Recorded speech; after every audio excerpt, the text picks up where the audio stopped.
Grazie mille. Prego. Mesa que la llamamos mesa de referente, por eso van a ver que están poniendo por aquí detrás la silla.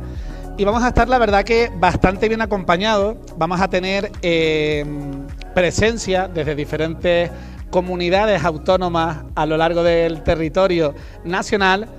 Y voy llamándolos uno por uno para que se vayan acercando y se puedan ir sentando en las diferentes sillas que ya veo que van estando colocadas.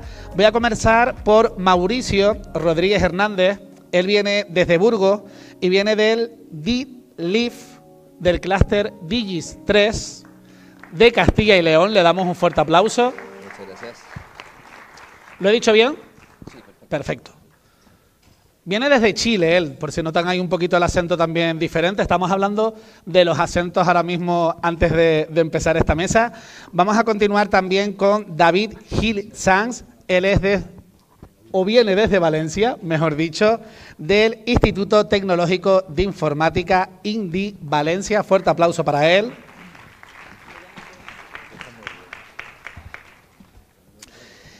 También va a estar con nosotros Ana Torrent, del Clúster de Excelencia Tecnológica de Canarias. Fuerte aplauso para ella.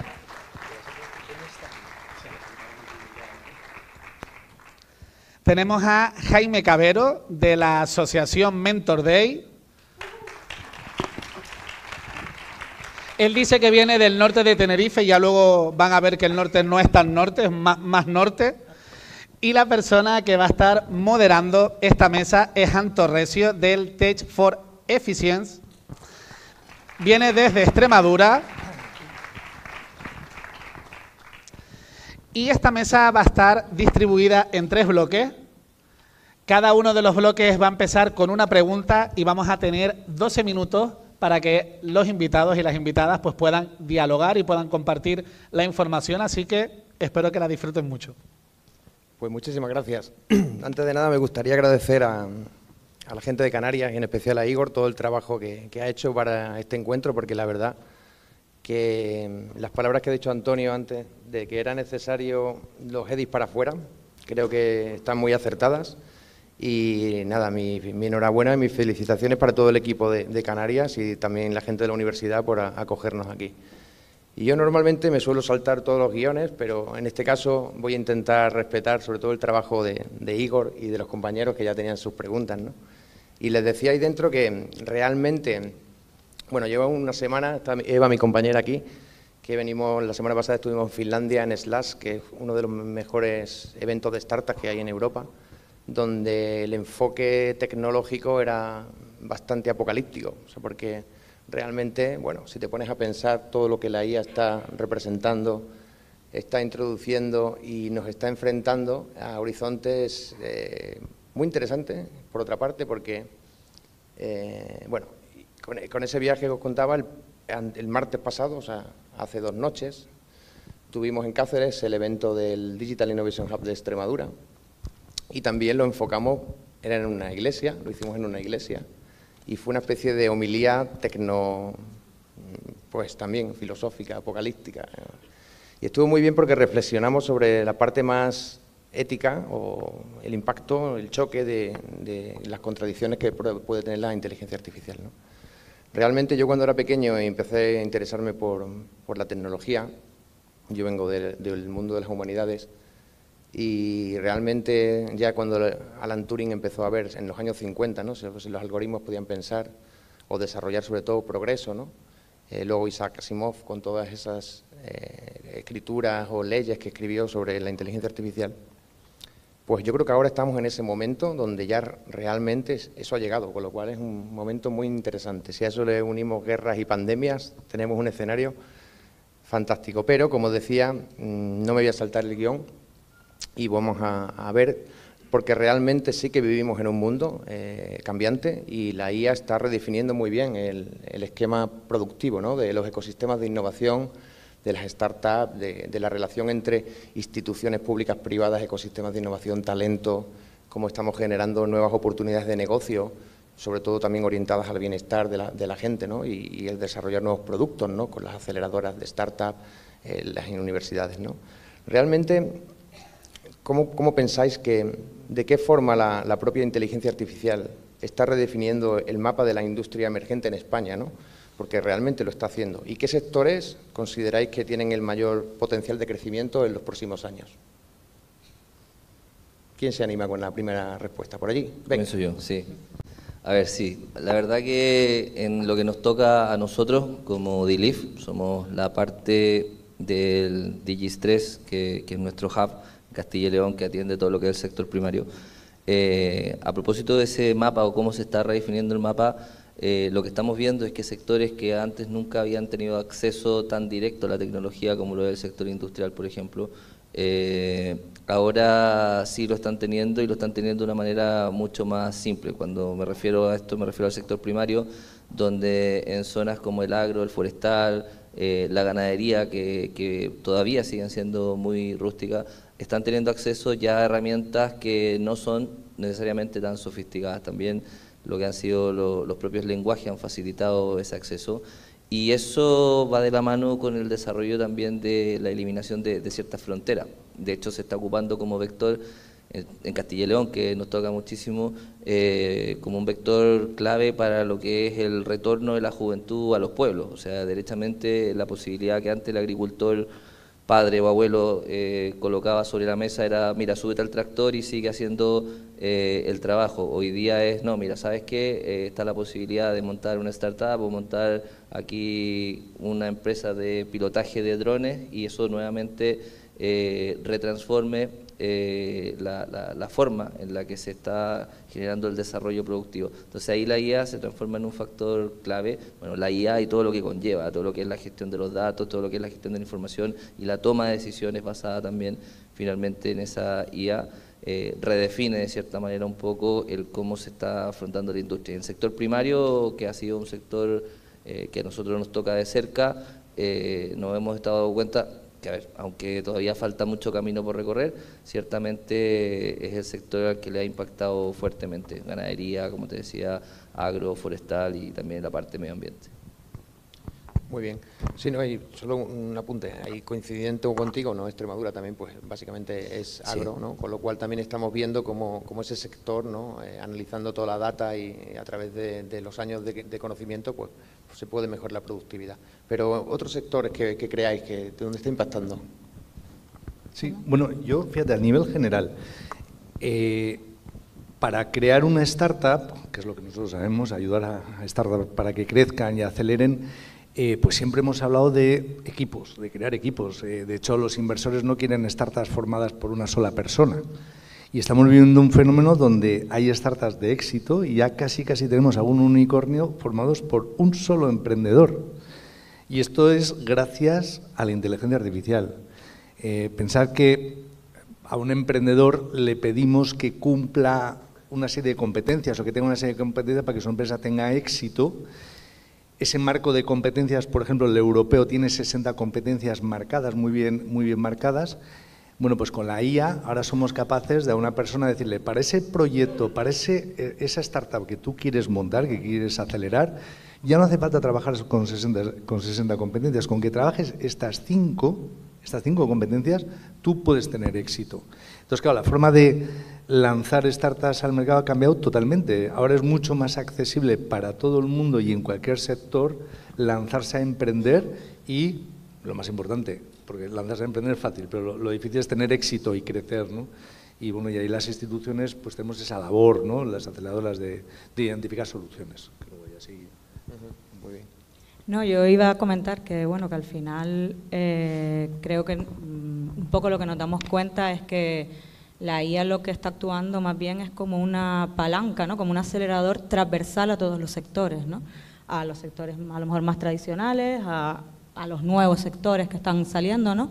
Y al final lo que hay que hacer un poco es intentar aprovechar esa oportunidad que está dando para acelerar pues actividades que a lo mejor antes no eran viables, pues que a día de hoy las estás haciendo realidad, ¿no? Y bueno, en el caso de Canarias, por ejemplo, pues tenemos oportunidades en turismo inteligente, en temas de personalización de experiencias, de predicción, de demanda, de diferentes aspectos. Tenemos también oportunidades en energías renovables con temas de almacenamiento de energía, de optimización de las placas, ¿no? En logística y transporte también hay oportunidades. Al final son sectores que son tradicionales, pero que ahora mismo tienen la oportunidad de revolucionar, ¿no? Y conseguir convertirse en dar un paso más allá, ¿no? En esa adopción de tecnología. Sí, no, yo coincido sobre todo en esa visión de acelerador de cualquier tipo de sector, porque realmente es tan transversal que está aplicando todo su potencial en cualquier sector que le aplique, sí. En el caso de Valencia, ¿qué perspectiva tenéis? ¿Cómo lo veis?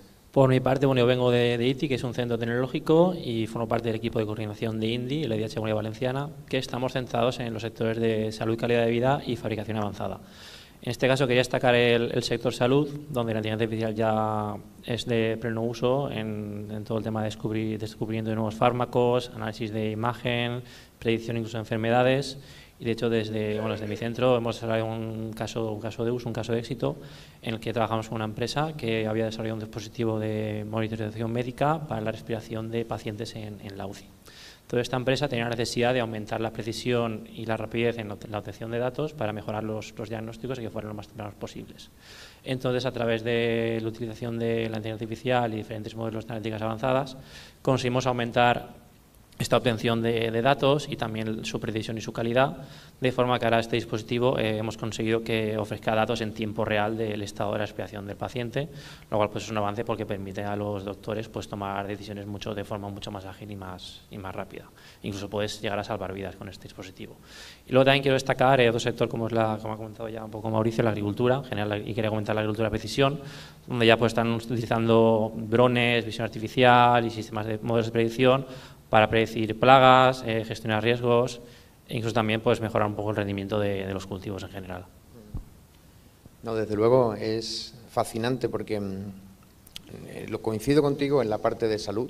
Desde Extremadura estamos ejecutando ahora un proyecto, un Regional Innovation Valley sobre Digital Health y cómo la IA aplicada de una forma inteligente y también con su parte más responsable, ¿no?, de innovación responsable, que yo creo que también es una clave que quiero que tengáis para posible debate, ¿no?, porque realmente la IA estaba cruzando muchas fronteras, ¿no?, y la parte de innovación responsable, nosotros que trabajamos en la parte más de ecosistemas de innovación público, de colaboración público-privada, creo que siempre la tenemos que tener presente. Pero volviendo al tema de salud, creo que medicina personalizada, generar que el paciente no tenga que venir tanto al hospital en postoperatorio a través de seguimiento, gemelos digitales de la vida, del ciclo de vida del paciente, ¿no? Yo creo que ahí es muy disruptivo lo que va a pasar en los próximos años, pero me quedo también con un caso más práctico de este mes. En Extremadura trabajamos en una prueba de concepto dentro de nuestro Digital Innovation Hub con una empresa que se llama Publicón, que se dedica al buzoneo, cartelería y pegado de carteles de publicidad con cola. O sea, claro, llevan 50 años haciendo eso, o sea, ya se dedican a la publicidad. Y entonces alguien les dijo, oye, ¿por qué intentar digitalizaros algo? ¿Y cómo lo hacemos? Bueno, pues vinieron a nosotros y les hemos desarrollado una prueba de concepto de una IA generativa para generación de contenido publicitario, y lo que están empezando a vender ahora son tótems digitales para intentar cambiar el modelo de negocio. O sea, que es tan transversal que la IA viene un poco a romper esquemas que antes estaban muy estancos, compartimentos estancos, sectores que no se hablaban y actualmente pues están empezando a conectarse, ¿no?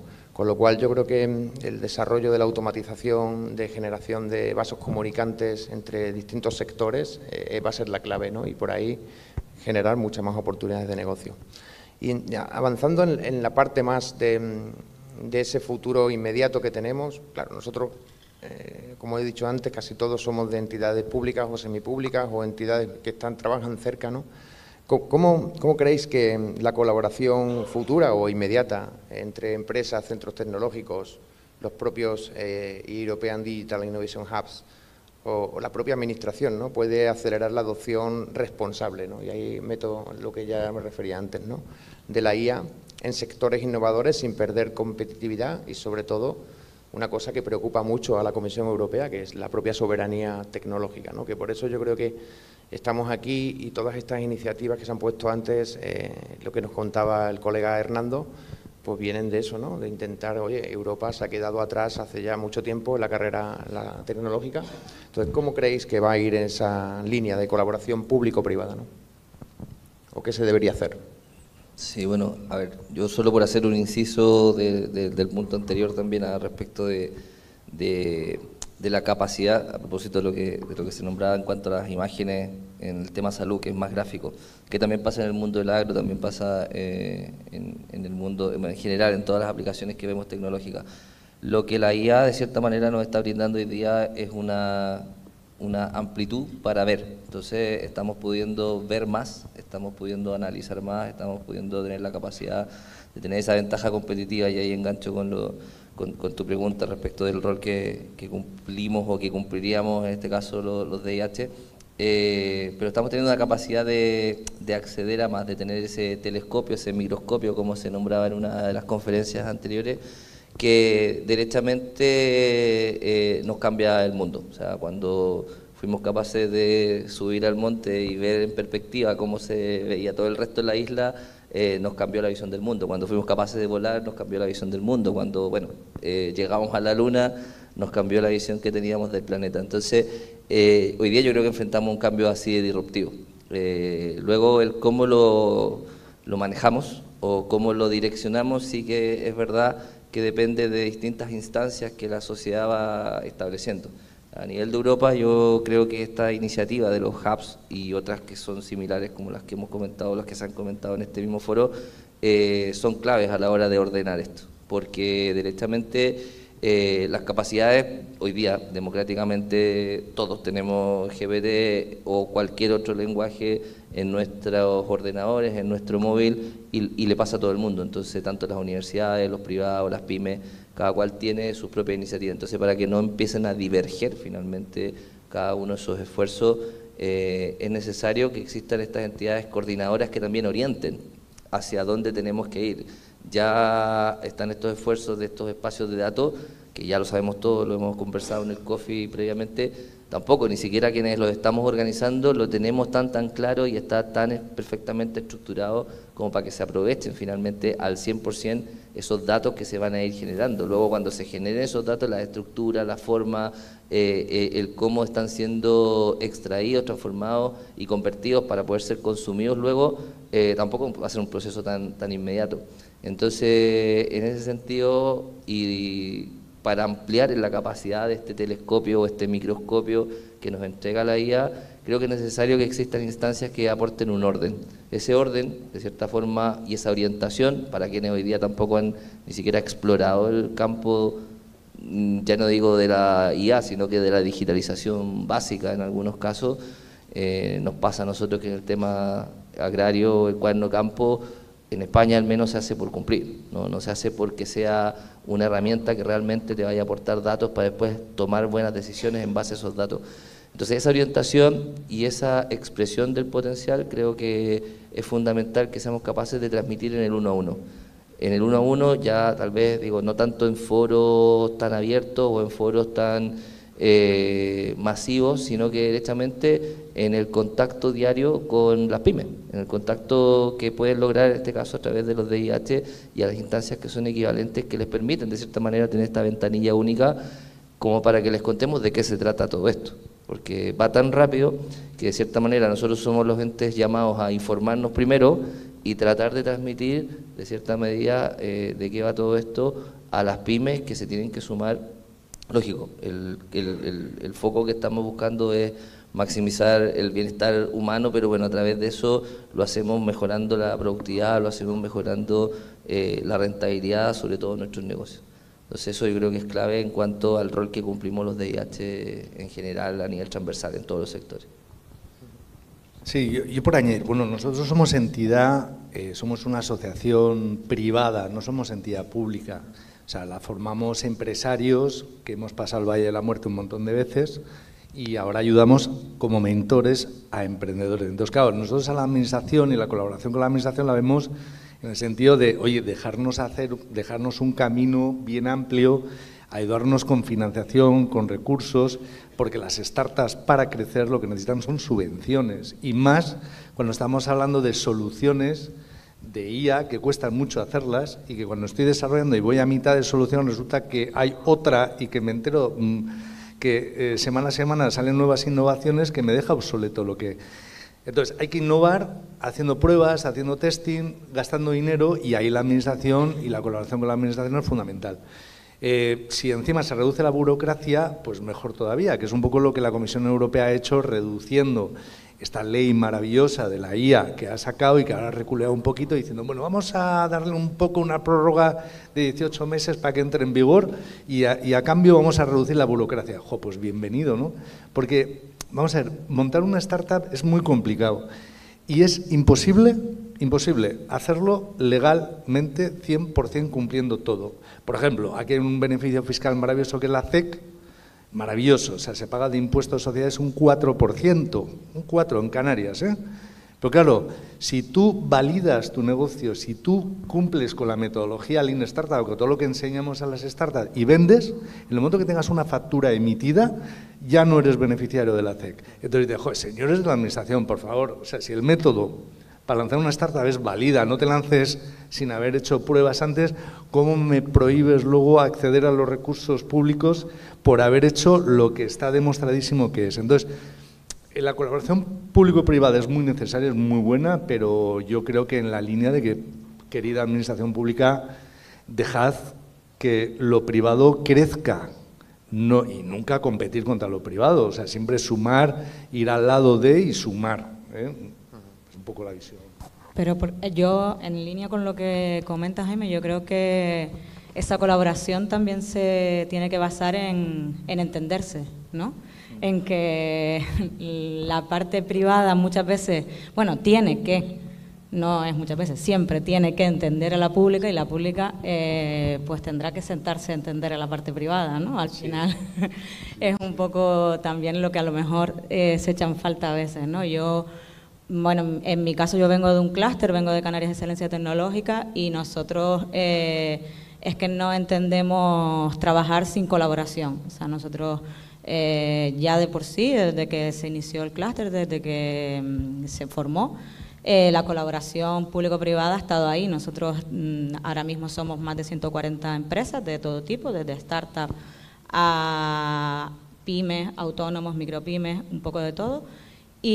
Pero dentro de nuestro clúster pues también tenemos universidades, tenemos centros tecnológicos, tenemos colegios profesionales, tenemos sociedades de promoción económica, que aquí son entidades públicas que dependen de los cabildos, y al final lo que intentamos es hacer entender a unos y a otros las necesidades que tienen, ¿no? Para poder avanzar. Al final, la mejora de la competitividad del territorio tiene que ir por esa colaboración.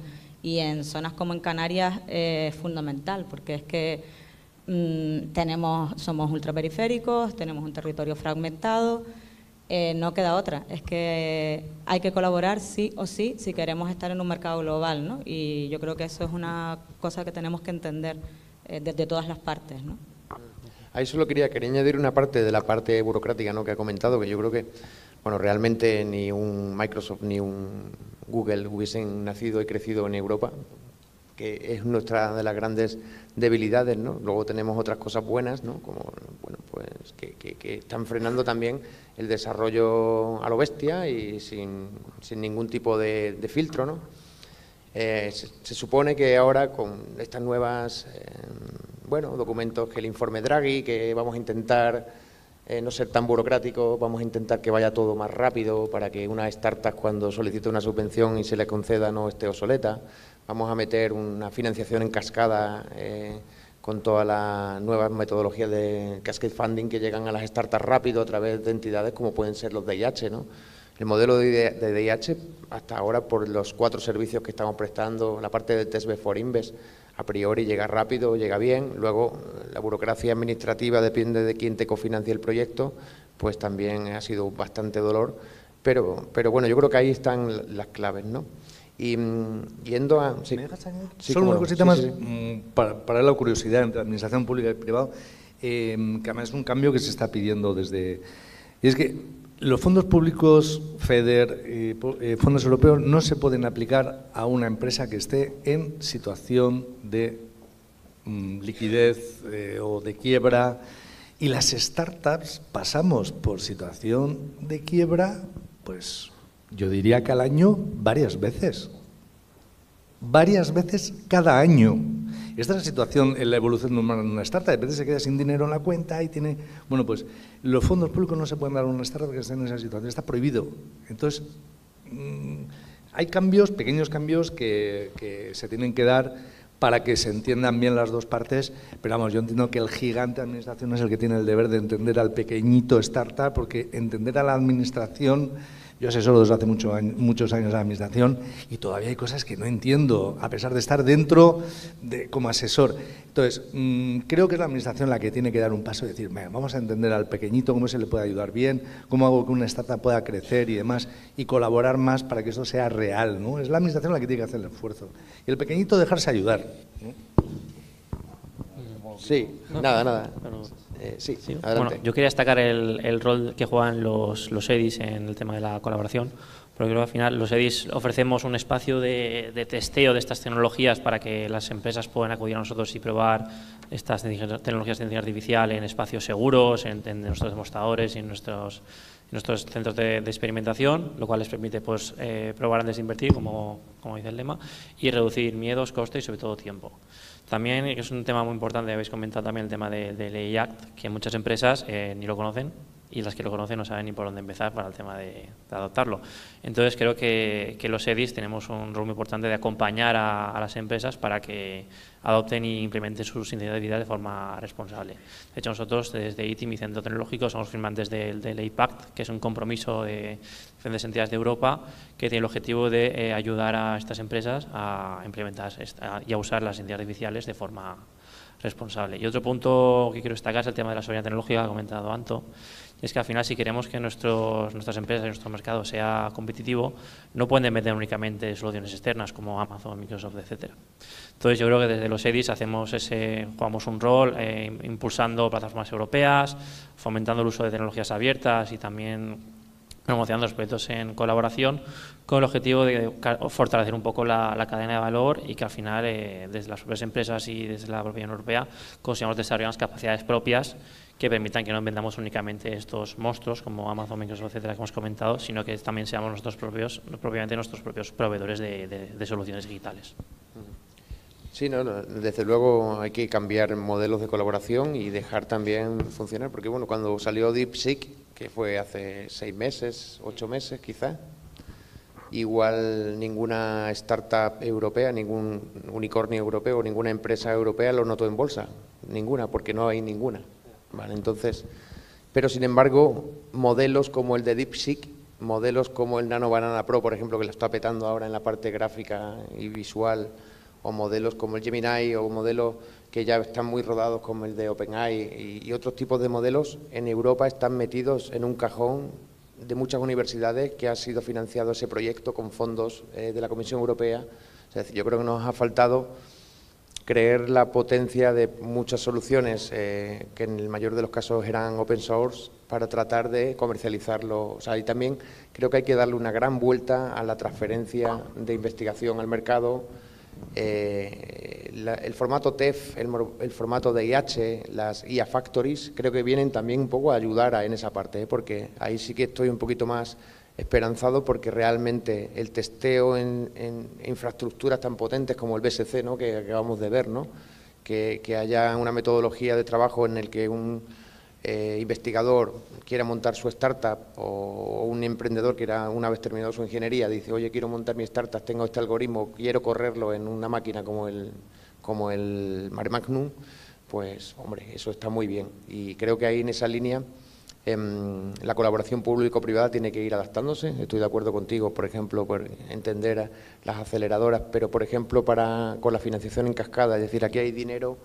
Yo me apoyo en los fondos de inversión para cofinanciar y me apoyo en las aceleradoras para distribuir.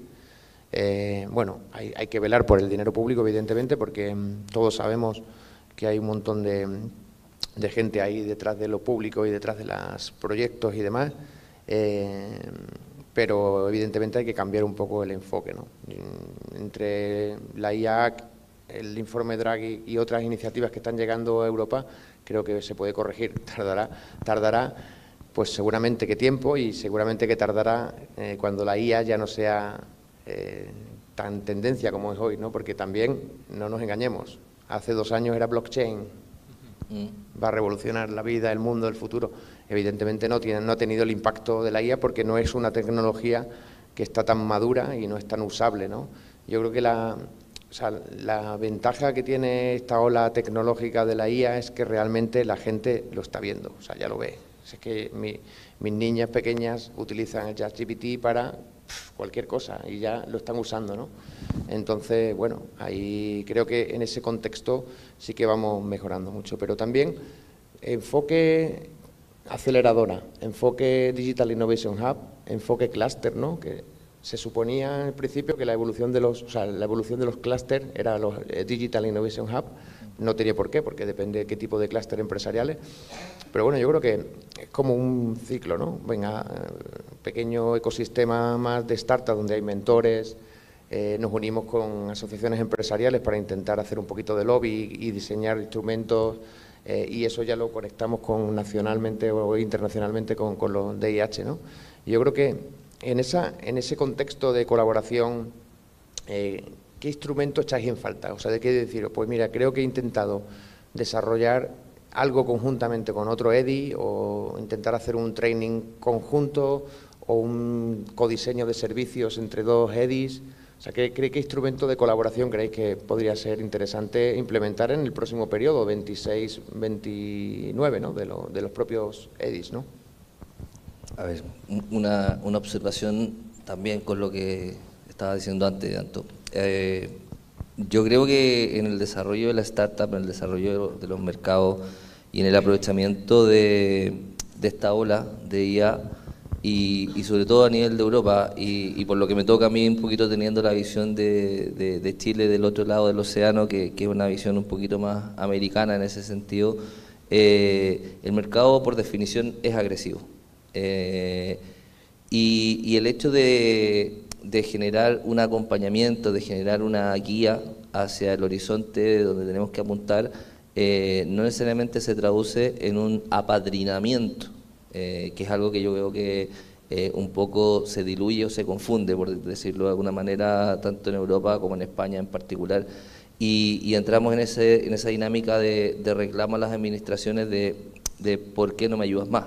¿Vale? Entonces, no necesariamente que sí, que tienen que estar las ayudas, pero podemos cumplir esos roles de ser una guía y encontrar, finalmente, primero mostrar el camino, pero después de mostrar el camino, colocar un incentivo al final de ese camino porque las empresas sean lo suficientemente agresivas, de manera que se puedan comer el mercado y puedan ser competitivas con las que están al otro lado del mundo o en China, haciéndolo más encima libremente, porque no tendrán las restricciones del uso de los datos, no tendrán las restricciones o todas las formas en las que han estado capados los distintos sistemas como han ido avanzando, y a partir de eso tener una libertad de desarrollar algo que se pueda vender. Entonces, antes de abordar esa pregunta de oye, ¿cuáles serían los instrumentos? Yo creo que lo primero es plantar esa semilla, o sea, plantar esa semilla de, ojo, que estamos orientándote, esto es lo nuevo que se está dando en el mundo, pero aquí, dado que el escenario es este, te toca salir ya no a trotar, sino que a correr, y a correr más fuerte porque el tema va muy acelerado.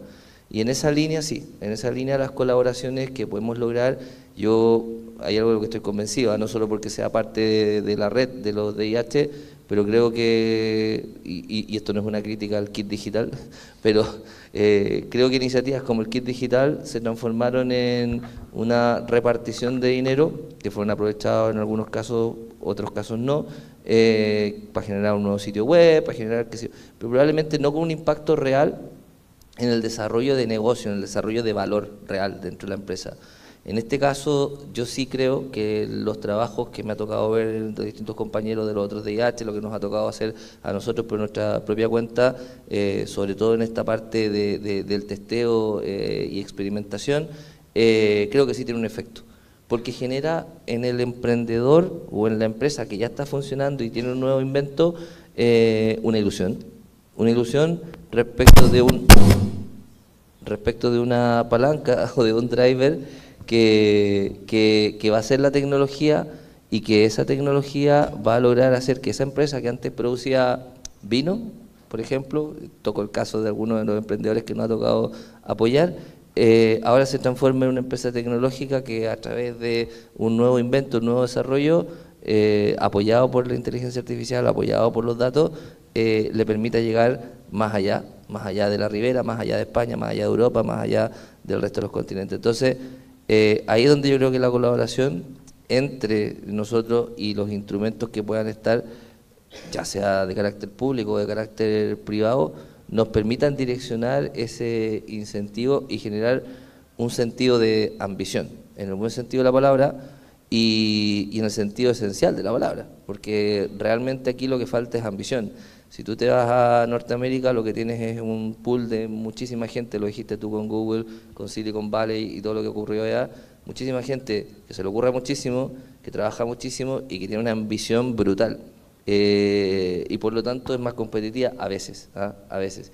Si nosotros logramos hacer como ecosistema que exista esa ambición, creo que podemos lograr despertar, y sobre todo los espíritus hoy día jóvenes y adultos jóvenes que están metidos en esto, que son las nuevas generaciones de los empresarios, digo, de los empresarios a veces de los 70, que crearon industria en casi todo el mundo, y esos empresarios de los 70 que hoy día ya son los abuelos, sean capaces de traspasar a estas nuevas generaciones este nuevo incentivo, que es el nuevo salto que nos va a hacer ser más o menos competitivos, depende de cómo lo afrontemos. Sí, adelante. Por apuntarte una cosita nada más, que cuando hablamos de ayudas a las empresas, creo que es un error centrarnos en ayudas económicas, porque no solo estamos hablando de ayudas económicas. Yo le pido a la administración, pues por ejemplo, que si yo tengo una empresa que necesita testear en una ciudad, en un pueblo, permita, más allá de la burocracia que tiene que hacer, o por ejemplo con el tema de drones, ¿no? Tenemos también empresas con temas de agricultura de precisión, que en Canarias el tema de los permisos de los drones es un infierno. Entonces, claro, al final ese tipo de ayudas hacen que el propio empresario, emprendedor, se crea lo que está haciendo, y no sé si me está fallando, se crea lo que está haciendo y sea capaz de ser agresivo cuando llega al mercado, ¿no? Porque ha podido testear, porque ha podido validar y en cierta forma ha tenido un apoyo, ¿no? Nosotros tenemos emprendedores, por ejemplo, que han salido de la universidad, no diré cuál, pero luego a la hora de probar su producto mínimo viable, ¿no? Necesitaba un laboratorio y por tema de permiso no se le ha podido hacer, ha tenido él que construir su laboratorio como ha podido para poderlo testear, ¿no? Pues al final también hablamos de ese tipo de colaboración, ¿no? No solo económica, sino también de, oye, pues un poco más allá de labs, de ayudas, de burocracia, ¿no? No sé. Bueno, por contestar eso y también por seguir, perdona que haga la réplica, no sé si podemos así debatir un poquito, pero sí, ahí yo creo que podemos hacer fuerza quienes estamos acá por transmitir ese mensaje. O sea, creo que es clave, pues cuando yo hablaba de que estamos capando varias cosas, sí, a veces la burocracia ordena, pero muchas otras veces también te traba ciertas cosas. El tema de los drones, sí, nosotros lo hemos vivido, o sea, ya el hecho de que sean considerados bajo la legislación, o la misma legislación que eran considerados los aviones, porque son vehículos aéreos, ya va por otro lado, y de hecho es todo lo contrario, llevado al nivel más técnico que no quiero entrar. Pero bueno, en realidad también creo que tenemos un rol ahí, como equipos que estamos un poco involucrados en esto y que nos saltamos el peldaño en las universidades. Eso sí, vivimos casi todos cercanos a las universidades, pero nos saltamos ese peldaño y estamos más cercanos a la industria. Y tenemos algún rol en transmitirle al ministerio o a los ministerios, oye, ojo, aquí hay cositas que vamos a tener que empezar a hacer de forma distinta, porque si no nos vamos a ir quedando un paso atrás en el desarrollo. Tengo que ser capaz de permitirle a ese emprendedor que haga las pruebas, que haga... ¿Por qué? Porque es que en otro lado del mundo se lo están permitiendo. Y como no lo desarrolle yo a la velocidad que vamos, alguien más lo va a desarrollar y va a terminar vendiéndonos y a ver qué hacemos con el mercado cuando tengamos que comprar todo de afuera. Entonces eso creo que es clave en el rol que nos toca también de nosotros hacia las administraciones.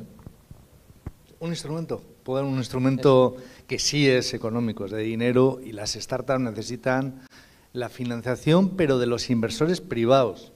Entonces, hay un instrumento que ya se está hablando de ello, acaba de ser ahora el Congreso de Business Angel, y ya se ha hablado de un instrumento europeo de coinversión que pueda amplificar muchísimo la potencia de los inversores locales, ¿no? Hasta ahora ha habido como instrumentos de coinversión, pero muy regionales, con poca potencia. Se habla de un instrumento que pueda, a nivel europeo, coinvertir con inversores locales y hacer que fluya mucho más la financiación a las startups para que crezcan.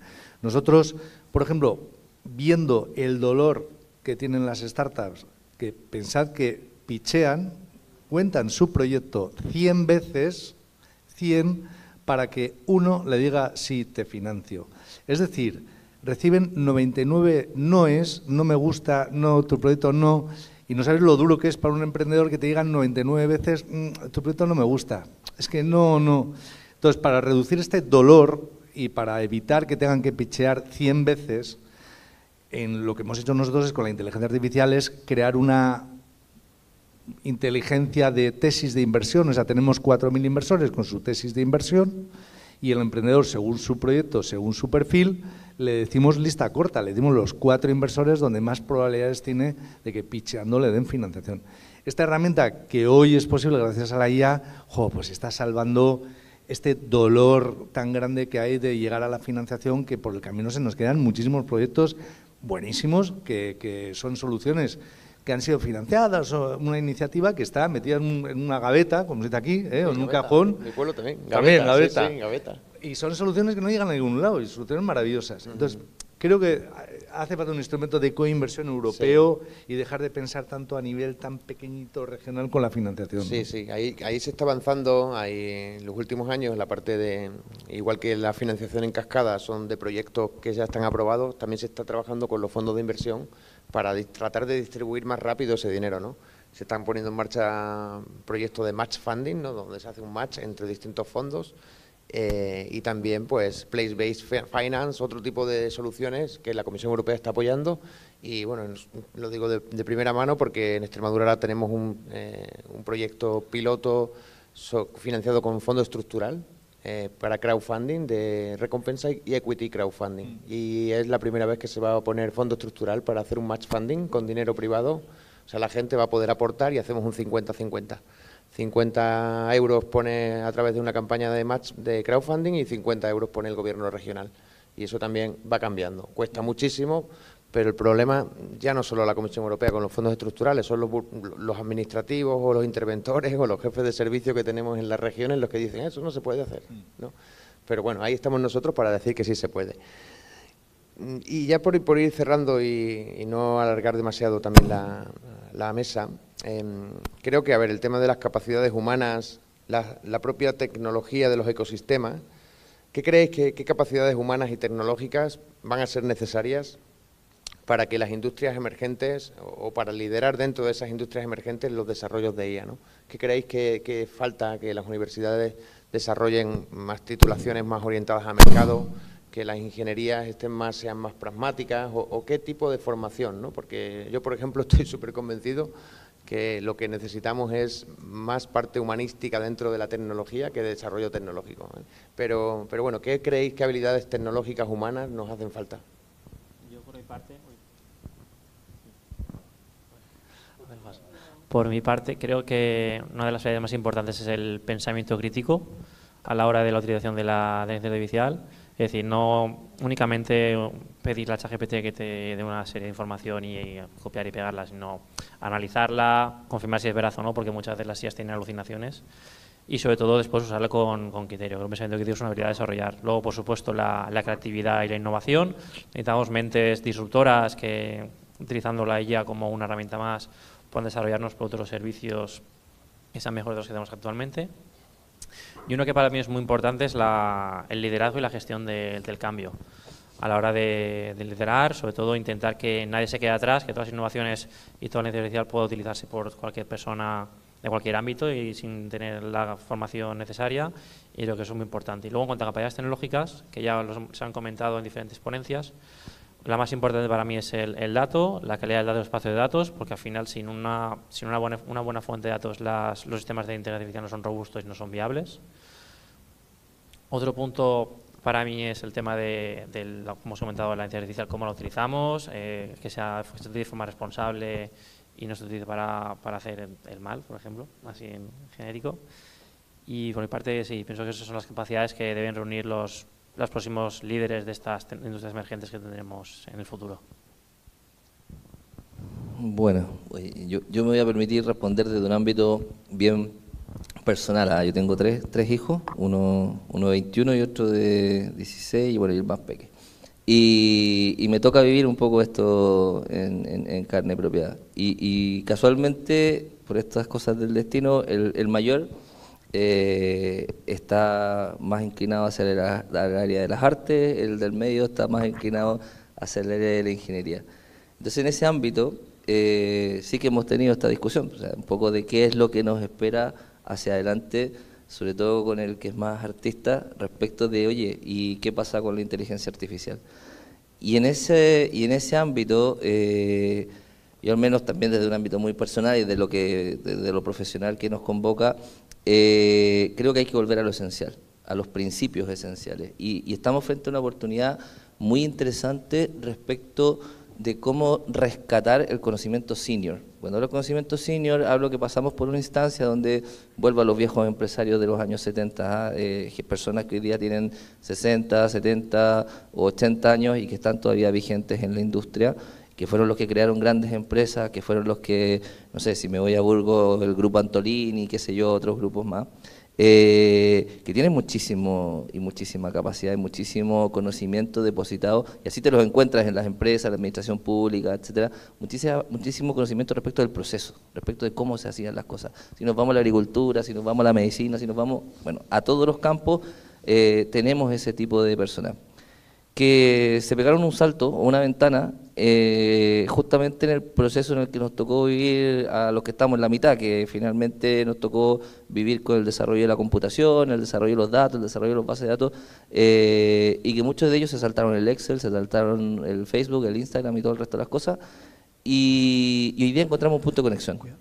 Y el punto de conexión es precisamente la inteligencia artificial, que hace capaz o habilita la capacidad de extraer de todos estos personajes y este conocimiento senior que está disponible y todavía vigente en la industria, las más altas capacidades de tomar decisiones, que finalmente, junto con los datos, pues estamos en un momento clave, junto con los datos que somos capaces de generar, los que estamos en ese intermedio, datos, base de datos, conexiones y todo lo que hemos hablado, sumado a esta capacidad de toma de decisión, bueno, vamos a poder realmente dar un salto cuantitativo, porque finalmente vamos a tener todo el cerebro de estos super expertos. Vuelvo al caso de los viñedos, de las bodegas que apoyamos nosotros también, de cómo se desarrollaba el campo, que es casi un arte, o finalmente todos transformarse en ese escultor de esta piedra bruta que son los datos, y que va a tocar tomar decisiones respecto a esos datos. Y luego, vuelvo a la pregunta ahora sí, las universidades, los centros de formación, los centros tecnológicos, ¿hacia dónde tendremos que apuntar? Es hacia volver a crear esos escultores capaces de tomar decisiones, ahora ya no con una regla de 3, sino que con una capacidad estadística, un potencial mucho más alto, que finalmente el que nos da la IA y todas las herramientas asociadas a ella. Entonces, hacia allá creo que vamos a tener que convertir todos los profesionales, volver a lo esencial, volver a tener la visión y volver a los principios básicos. Tal vez la universidad o las universidades van a tener que cambiar sus programas en cuanto a cómo llegar a las ciencias básicas, que no sean tan necesarias, pero sí volver a los principios que dan origen a esas ciencias básicas. Oye, por matizarte un poquito, esa persona mayor, con experiencia, con canas, con gafas, que ha vivido muchas batallas y que ahora quiere compartir su experiencia y sus conocimientos, pues se llama mentor, es un mentor, es una figura que la tenemos. Nosotros tenemos 1.200 mentores y es lo que forma Mentor Day. Y estoy totalmente de acuerdo, o sea, los que hemos pasado 1000 batallas somos los que podemos ayudar a todas estas nuevas tecnologías que comienzan, y cuando hablas con alguien que está empezando, le ves que tiene carencias de gestión muy básicas que nosotros ya las hemos vivido. Igual no tenemos la IA 100%, pero sí la gestión. Vamos a ver, en cuanto a la formación y a la forma de... Yo creo que en España se está ya yendo por ahí, es competencias, es formación en competencias. O sea, esto de dame un título en el cual tengo 300 créditos y asignaturas, está poco caduco, y ya la universidad ya está intentando ir por las microcredenciales, que es yo para esta competencia demuestro que sé hacerlo bien. Entonces, nosotros lo que hemos hecho, por ejemplo, hemos cogido los 3.000 emprendedores que hemos ayudado en todos estos 15 años y con ese dato de calidad hemos entrenado a la IA para que nos diga cuáles son las competencias básicas que requiere un emprendedor para tener éxito. Entonces hemos conseguido ampliar el marco de Europa, que eran 60 competencias, lo hemos complicado un poquito, lo hemos pasado a 100 competencias. Ahora bien, lo que le estamos es dando ahora una herramienta al emprendedor o a esa startup para decirle, oye, tú no necesitas las 100. 100 es una burrada, o sea, no hay ningún emprendedor de éxito que cumpla ni las 60 de Europa, ¿no? Entonces, una herramienta de orientación, y esto es lo que permite la IA, a cada persona de forma personalizada, decirle, como la medicina personalizada para tu enfermedad, bueno, pues para ti estas 3 competencias son las necesarias para montar y acelerar y tener éxito con tu empresa en el momento en el que estás. Y esto yo creo por dónde va la formación, personalizada y en competencias. Las titulitis, pues bueno, son necesarias en el arranque al principio, pero cuando estás montando una empresa, te falta el tiempo, ya tienes tu título, ojo, lo que necesitas son competencias, microformación, que es en lo que se está moviendo la universidad, ¿no? Bueno, yo alineándome un poco con lo que comentaba... Vale, con lo que comentaba David y un poco lo que nombrabas tú, yo creo que ahora mismo las capacidades principales que necesitamos son humanísticas. Necesitamos personas que tengan capacidad de resiliencia, de que se adapten al cambio, a las nuevas tendencias, que no tengan miedo a lo nuevo que está por venir, que tengan espíritu crítico, que tengan capacidad ética para también hacer esa elección responsable de la tecnología, ¿no? Y sepan hacer una toma de decisiones más responsable, también que tengan capacidad de tomar decisiones. Bueno, pues al final más capacidades humanas a lo mejor que capacidades tecnológicas, que como decía Jaime al final ya las tenemos saliendo de la universidad, ¿no? o de ciclos formativos. Pues ahora lo que hay que trabajar es en esa otra parte, ¿no? Al final para crear líderes, ¿no? Que es lo que, para mi gusto, lo que falta para que sean líderes en industrias emergentes es eso, que tengan esas capacidades, pues para también liderar equipos, encaminarlos, ¿no? Creo que más bien va por ahí lo que tenemos ahora. No, desde luego, yo creo que, como decía al principio, ya con esto voy a ir concluyendo, vivimos en una época muy interesante, porque es que hay una intersección entre avance competitivo o autorregulación ética de las cosas que podemos hacer, ¿no? La IA está desarrollando humanoides autónomos para la guerra, para los deepfake, para el sexting, para todo lo malo que hay en el mundo. La IA ya lleva funcionando hace mucho tiempo. Y a veces no nos damos cuenta, pero la crisis de la democracia que tenemos en Europa, que es bestial, y el riesgo de la emergencia de la ultraderecha y de no reconocer al estado del bienestar que tenemos y que hemos cuidado durante mucho tiempo, a lo mejor la culpable no es la IA, pero tiene gran parte de poder, de peso en todo lo que se está haciendo, ¿no? Con lo cual, bueno, por una parte un mensaje de esperanza en que creo que vamos bien, creo que la colaboración se está viendo con las empresas, el retorno, pero por otra parte de reflexión también para, oye, no todo vale, tenemos que tener nuestro criterio y seguir un poco avanzando con Europa, pero como es Europa, no como es otras latitudes. Muchísimas gracias y gracias por vuestra paciencia.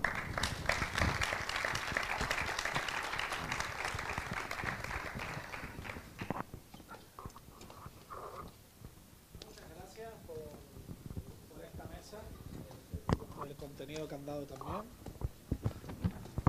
¿Me devuelves el rol?